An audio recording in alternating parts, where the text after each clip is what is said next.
Hey everybody, my name's Sharif. I'm going to talk about going beyond forms, building an advanced front end for n8n. I think this is super interesting, very exciting, a lot of potential here. I hope you like it too. I've been building software for almost 30 years, and I started Futureproof to help companies pick up on these new trends before whatever's going on here with the singularity. I'm as freaked out as you are. It's crazy. So what I'd like to start with is the 1614 workflows as of this morning, these templates that n8n.io collects for the community. It's a treasure trove. I scraped it and I learned a few things here that really support the presentation I'm going to give you now. The fact is there's a couple of hundred, these almost 300 nodes, unique node types that are used by these flows, these 1600 flows. I think 1500 of them actually have the workflow data embedded. But most of the nodes are actually HTTP requests, codes, and then, of course, the LangChain AI integration. A ton of that is in use. There are no native form nodes in the entire collection of 1600. That's crazy. Maybe there's a mistake. I looked for it manually. I couldn't find it. The node identifier for form nodes. So I'm surprised, but apparently nobody's using forms. And I think that is worth talking about. And so here, a little bit more data if you're into that, but no surprise, it's AI everywhere, and OpenAI is the winner in general. And again, the suggestion here is that the forms are just not being used very much at all. So maybe we'll change that today. Here's some more data if you like it. You want to see what the top nodes in general are on the left, and then the top AI nodes are on the right. So a lot of stuff happening, obviously, but not enough happening with forms and interfaces, I would argue. And so this is what I'm talking about, native forms and human-in-the-loop forms. Okay, so n8n has these forms where you can basically start a workflow, you can interact in the middle of the workflow, you can end the flow, everything in between with these native forms, and you have these human-in-the-loop interactions where basically n8n meets you where you do your work and can assign some task there for you to approve or decline or what have you. There's some customizability there. And if you squint, you'll see this send and wait kind of note under every single one of the human in the loop bits. And that's really the key. We're sending to wherever you do your work and we wait for you. And so that's the idea that n8n is handling here. And I'm saying we need more n8n and UI love. And so with that kind of context here, I'll just make sure that we cover the basics again to be super clear. My understanding so far is that n8n provides these two kinds of forms, native forms and human-in-the-loop forms. The native forms are a kind of 9+1. So the email drop-down text area, you can put these controls on the form, the usual suspects. And the +1 is custom HTML, but even that one doesn't support script tags. For security, makes perfect sense. If you're hosting n8n, you don't want to expose yourself to the risk of some malicious code in the script tags, and you also don't want it to potentially affect users who are opening the forms. So that makes sense. And then for the human in the loop, you basically stop and wait. You assign some work somewhere, wherever you're meeting people, multi-channel, 9 channels, email, Slack, WhatsApp, again, the usual suspects you can imagine, but these channels restrict the UI UX, right? There's some limitations there to what you can do. And so what about your own applications? How far can we take this? Can we build beautiful custom interfaces for your n8n applications? Can we develop applications with business logic in pictures so stakeholders can kind of see the code as an n8n flow and have a conversation with the dev team? Can we expect change management in minutes using the n8n editor to kind of swap out business logic? That would be amazing. I say yes, please. And so here are a handful of interfaces. I don't know if you would call them amazing. I'd say they're kind of good enough for now as a demo. And so I'm going to show you how I built these interfaces to work with n8n. You're welcome to the code as well, but you'll know enough by the end of this presentation that you won't need it. And so with native forms, what we are looking at is basically you pick the form as a node, you decide, are you going to trigger the workflow with the new form event? And then, in that case, you can design that form. choose your fields and placeholders and all the details. People fill it out when they open it up, and that actually starts the workflow. Okay, so no surprise there. You get the data payload from the form, it drops into the flow, and you can do whatever you want with it, right? And then in the middle of the flow, you can go to this next form page. You can customize that with the 9+1, so custom HTML as well. And you can even kind of interject your own data into an HTML form and then render that for users to take a look at and interact with. And so this makes sense, whether it's the same person that submitted it and it's a follow-up, or you kind of pull this later from, a data store, you can get this interface in front of people basically and they interact with it. But again, the forms are restricted to this sort of structure that we have. And then you can just make decisions, like accept, request clarification, reject, whatever. So forms are good. What else is there? We talked about human in the loop earlier, and so let's get back to those. Here's an example, same process now, but we decide to request clarification. There's that send and wait over email. We receive the email as the recipient of that, and we see this respond button at the top. We click on it, it opens up a form, and then we can type it in and submit, and that continues the workflow from there. So that's how these embedded bits work. Human in the loop for all of these 9 integrations. In general, you're basically configuring the node the way you would expect. And then you kind of pick the send and wait response as your operation, and you pick the configuration for, the language for approval, rejection, whatever you want to do there. But it's still, again, it's a bit constrained. And of course, you can just have the approve, disapprove. You can have some free text response, as I showed earlier. You can have a custom form. And so there's some flexibility, but there's also some constraint there. And so I'd say same, but different for all the human in the loop nodes, basically. You have a little bit of wiggle room, but you're limited to the environment. All right, so for custom interfaces, what you need to make this work are the wait node.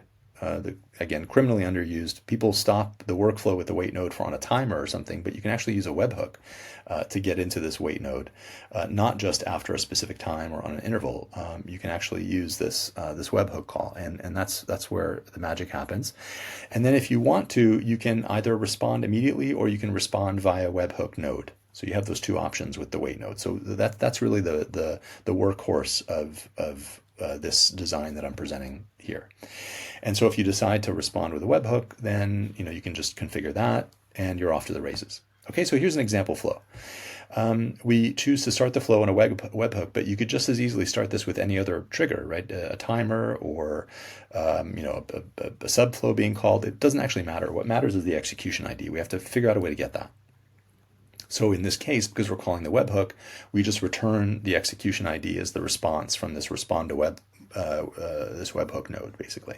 And so as soon as we have the execution ID, we can get that, but we can also get it from a data store somewhere else. We can even query the n8n database directly for it. The API doesn't expose waiting workflows, which is unfortunate, but that's the case. So if you are using the wait node to drive your UI, then you either need to get it, the execution ID when the workflow starts. You need to put it somewhere where you can get it, some other database, Supabase or Firebase or whatever, so you can pick it up from the UI, or you need to query the n8n database directly.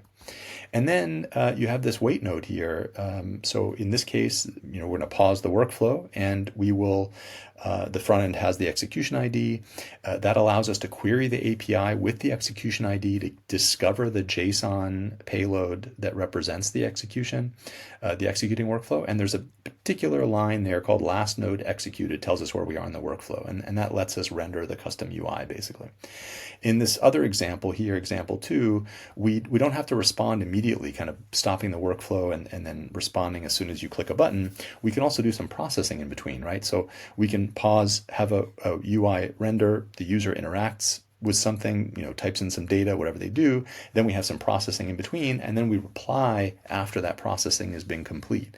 And so that gives us the chance to do whatever we want, including involve, all the magic of AI and so on. And so here's that last node executed. This is a trimmed view of the execution JSON. It's 500 lines for this very simple workflow. with a few nodes in it.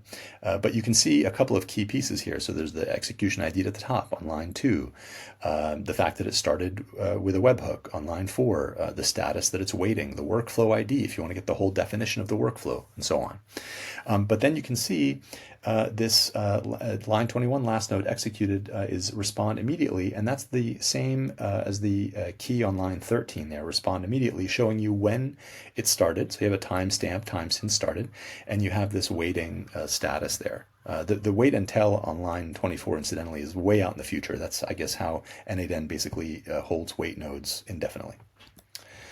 And so here's a demo of this interface working, and I can just play this for you. And you'll see here that I have an interface on the left. I open it up, and then I set the workflow to testing. I can see the name of the workflow here. I'll click Start in this custom interface. You see the workflow gets started, and it runs through. It's waiting now.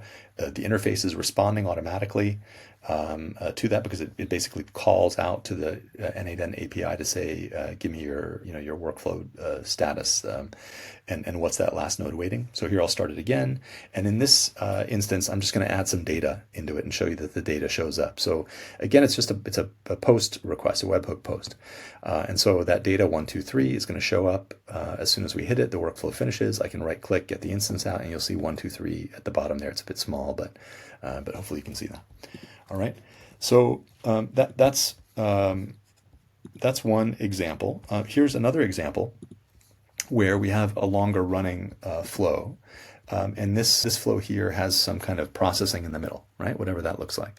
And so this is respond after some processing. I'll set it up to wait for testing. I'll click the start on the custom interface. It kicks off the webhook, receives the execution ID. You can see it on the left, 2694. There's the last node waiting as respond after. And then when we move it along, it just goes and waits for 3 seconds basically in that custom code node, and then it finishes up. And we can run this again, and pass in some data as well, just like we did with the last one. So here we'll just do that. We'll type in some data, and then you see that data is available to the code node and any other nodes in between, basically. And this is what we need for kind of a functional interface where users can interact and put data in and get data out and so on. And so that will show us that works, and we can see the data pop up there. Okay, and then so there it is, a little bit small, but it's there. Okay, and then we have this a little bit more sophisticated UI here, where the flow is a little bit more complicated on the right. We can basically choose the flow from a list of flows that are compatible, and then we have this interface. We can go in, we can interact with it, and whatever that is. And you can see on the right hand side the flow is progressing.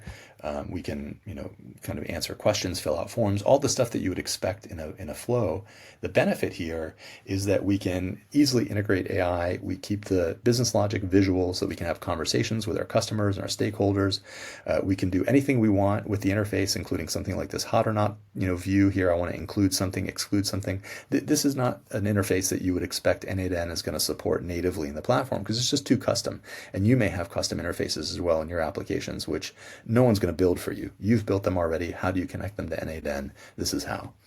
And so here in this case, we'll just go and move the flow along, and then, again, a little bit of LLM magic, and then we come back with the response data that's coming out of the LLM response, by the way, the data that's being rendered on the screen, if that isn't clear. And so we can kind of move through the workflow there, interacting with the backend, any of the integrations that n8n supports. We can surface that data immediately here, and so on. And then there's this kind of, last screen, and then we have a final report. And this particular flow waits at that last wait node when we're done. That's how this one works. Okay. So how does this work? Here it is in a nutshell. Every n8n flow is assigned a unique execution ID. I'm calling it XID on the page here. Whenever it starts, you get this unique execution ID. Running flows have a JSON representation that you can pull down through the API at this, API/v1 executions/ whatever the XID is. Every wait node exposes the same resume URL. You can append your own suffix, but it's basically the same resume URL, and you hit it with the execution ID. That's how you know, like if you have 10 wait nodes and you hit that webhook waiting/execution ID, you don't know which wait node you're releasing. And so you need a way to figure that out. And that's what the UI has to manage for you. And basically these wait nodes respond either immediately or later with a respond to webhook node. So how do we use this knowledge? We choose to start our flow in any way, webhook, timer, trigger, subflow. It really doesn't matter as long as you can get that execution ID. We get the XID via webhook response on start, via lookup in some data store. We can query the n8n DB directly, although that's probably not a good plan because it's not subject to, or it's subject to change, obviously. It's not an API or any other sort of public contract. And then we use n8n API to fetch execution details with this API v1 executions, and you have to add the query string include data equals true. The JSON includes this node here, data.result, data.last node executed. That's the key. You can use that to look up the UUID and then render a UX that's dedicated to that particular node. All right. And so what's next? Tons of possibilities, custom interfaces for your applications, business logic and pictures so stakeholders can see the code. I think there's a ton of value there. Change management in minutes with n8n, always a pleasure. So I say yes, please, and thank you for this. You can integrate n8n into any project right now. Just make sure that you're mindful of the n8n licensing. You can't store credentials. You can't resell n8n. There's a bunch of details there. You might want to call n8n if you have a kind of edge case. And then, you can bootstrap projects. Maybe we can, build something like an n8n compatible template generator or something for whatever your favorite language is. We can create a drop-in library for any existing projects that want to use this. And then, of course, the question of the day is, well, is this going to work on Lovable, Bolt, Tempo Labs, Replit? And I think the answer is yes, of course, why not? As long as they can create an application that can make server-side calls. Otherwise, you run into CORS issues, basically. That's the limitation there. And so that's it. Any questions? Okay, thank you.